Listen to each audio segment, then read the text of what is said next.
So I somehow managed to get a reasonably decent gaming PC for about 330 Singapore dollars. Here are the specs. You can debate with me in the comments whether it was a good deal or not. It's got an i7-4790, 8 gigs of RAM, 250 gigs of SSD storage, as well as a terabyte of hard drive storage.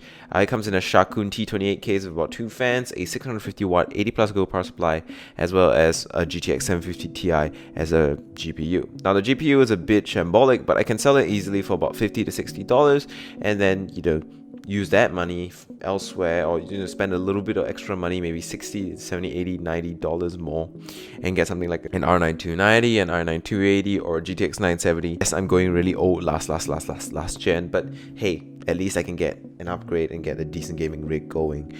I could sell the GPU in here and get something decent, even better, and have a reasonably okay 1080p or even 1440p experience depending on the kind of games I'm playing. But even then, this rig for 330 Singapore dollars I think is pretty excellent, because not only do I get a pretty solid base to build off of with CPU and RAM and SSDs and hard drives, it's all in one pretty much.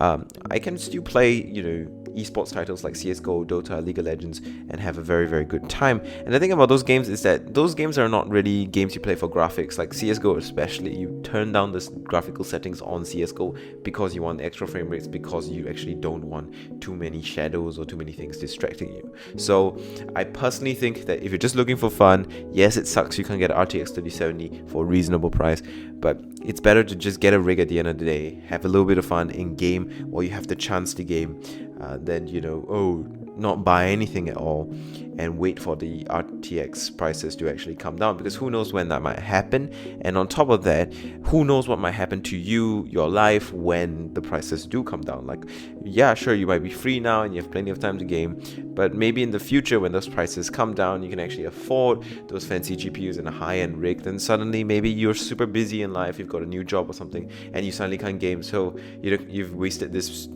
spare free time that you have right now. So if you want a game right now, just put together a cheap rig.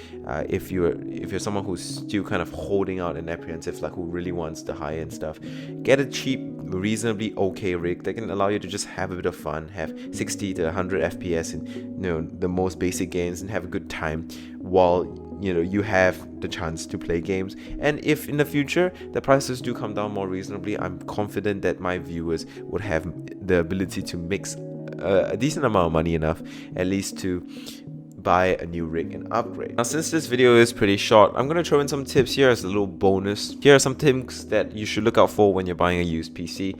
So if you get to do like a real life deal, like you get to meet up the guy and check the PC on the spot, here are some things I think you should do. So first off, you want to open up the rig, check that everything inside is what was promised. So the right CPU, right GPU, right RAM, all that stuff.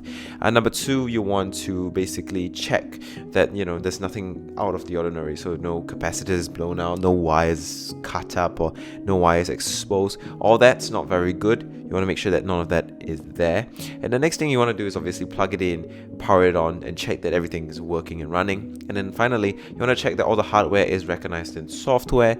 So you need to go into your BIOS or go into Windows, download hardware info, or go into Task Manager, ensure that the CPU, GPU, RAM, and everything is recognized correctly, set up correctly. And if there's any problems, raise it on the spot and make sure you don't get scammed. So here are a couple tips and all of that. So for 330 Singapore dollars, I'm pretty happy with this rig, considering that this PC that I got really isn't meant to be my main rig. I have a very good main PC. This side PC is really just something that's for me to test bench stuff, to test CPU coolers, to test PC cases, to build in them.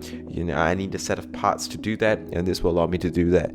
As for what I really want to do with it, I kind of am tempted to try to install macOS on this, because it has an i7-4790, it has an Asus H97 motherboard, and a 750 Ti. And from what I know, these are all parts that macOS Hackintosh systems do actually support. So I want to try my luck with that. I've been trying to get into macOS recently. I'm actually very interested in buying the M1 Mac. But I'm going to end this video over here. Thank you guys so much for watching. Here's a little just sharing experience. I was supposed to upload a PC case video today, like the full-on review of the 500DX on Be Quiet, but I am very, very tired, and I think I'm on the verge of falling sick. So I think it's better that I make a short video and then go rest up. than, you know, risk falling sick, especially in this kind of time. Alright, I'll see you guys in the next video though. Thank you guys so much for watching. See you guys soon. Follow me on Instagram, join my Discord. There is a giveaway going on right now, and you participate in it by following me on Instagram and joining my Discord, so make sure you do that. I'll see you guys next time. Bye.